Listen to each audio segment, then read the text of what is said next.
皆さん、また来てくださってありがとうございます。こちらはマハタニューヨーク土曜日の午後です。ということでね、今日の動画はジョージ・ソロスさんについての動画を上げてみたいと思います。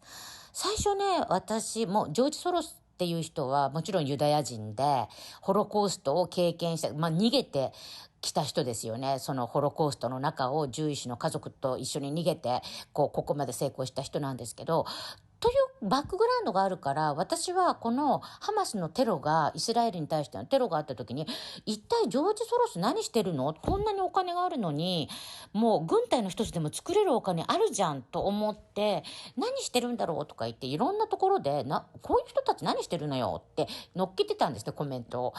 ところが、実はこのジョージ・ソロスが、テロリスト側に資金援助してるっていうことが分かったんですね。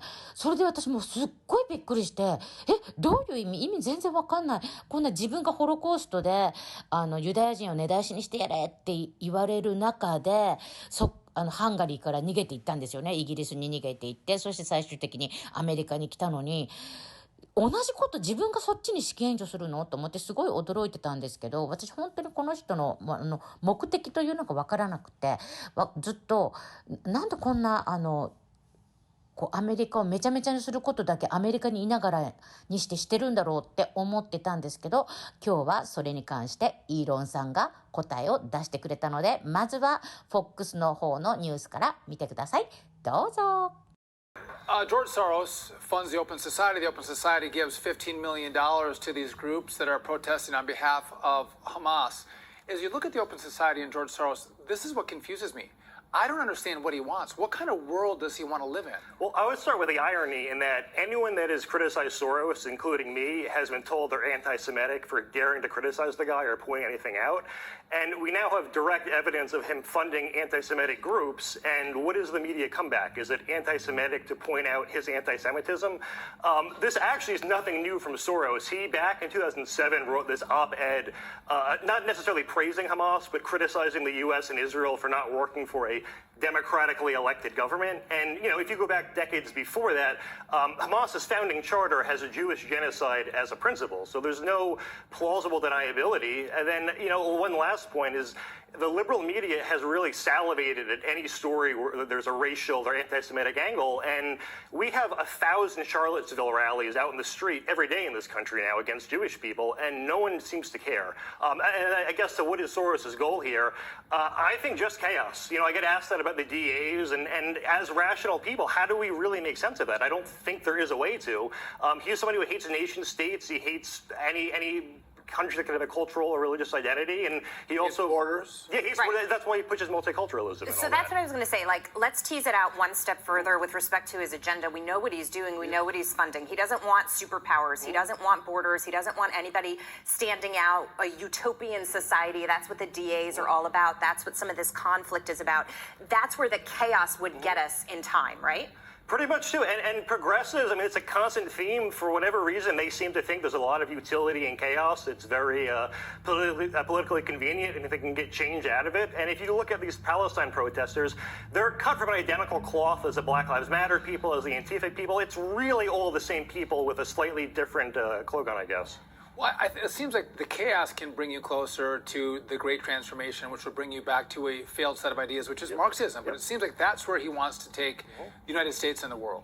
Him, and now his son's going to be furthering that goal, and he's got $20 billion to do it, which is pretty scary.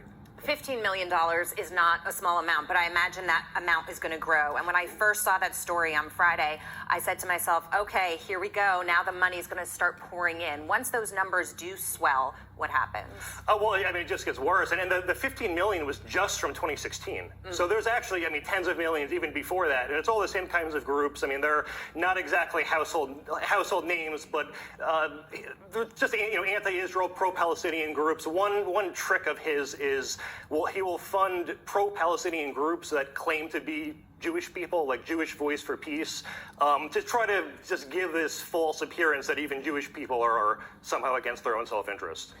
It's amazing. George Soros, as evil as I think he is and his ideas are, He's very smart. He uses a little bit of money to win prosecutors' races. You don't have to change a whole state, its legislature and its governor, just the prosecutors and how they enforce the law.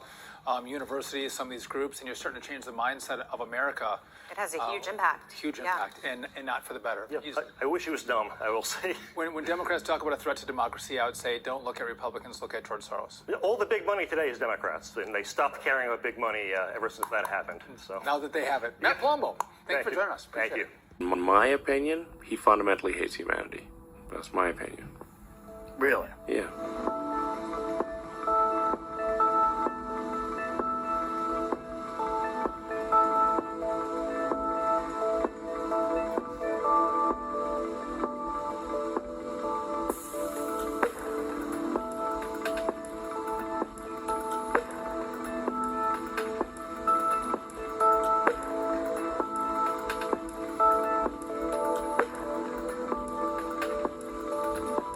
He's doing things that erode the fabric of civilization. You know, getting DAs elected who refuse to prosecute crime. That's part of the problem in San Francisco, and LA, and a bunch of other cities. So why would you do that?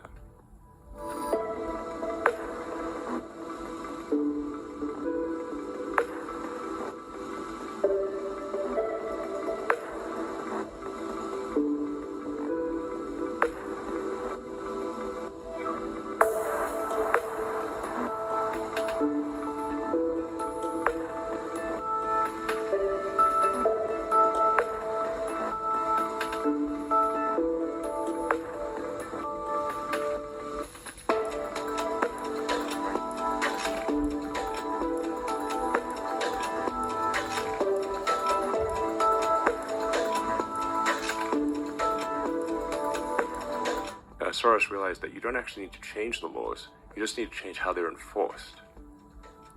If nobody chooses to enforce the law, or the laws are differentially enforced, it's like changing the laws. That's what he figured out. But it's what's an stunning. arbitrage.